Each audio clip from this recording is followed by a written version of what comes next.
Hello विद्यार्थी मित्रों, अपनी सामे जे प्रश्न आपेलो छे आपणे जोईए। तो के छे नीचेना पैकी कई प्रक्रिया डाउनस्ट्रीम धीमी चालती प्रक्रियानो भाग नथी एंड नथी पूछ्युं छे। चलो जोईए। तो छे अहींया साचवण ऑप्शन बी छे अभिव्यक्ति, अलगीकरण अने शुद्धिकरण। हवे अहींया जोईए तो साचवण, अलगीकरण અને શુદ્ધિકરણ આ ત્રણ પ્રક્રિયા છે।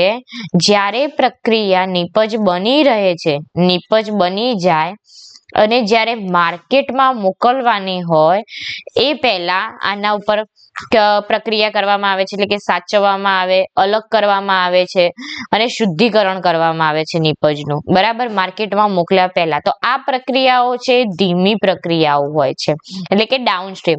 જ્યારે અભિવ્યક્તિ છે એ અપસ્ટ્રીમ પ્રક્રિયા છે। કેવી?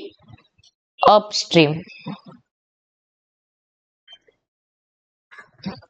એટલે કે જ્યારે આપણે જોયું છે કે જૈવ ભઠ્ઠીમાં આપણે જ્યારે કોષોનું સંવર્ધન કરીએ છીએ અને પ્રોટીન મેળવીએ છીએ તો એ પ્રકારે એ પ્રક્રિયાને અભિવ્યક્તિ કહીએ છીએ।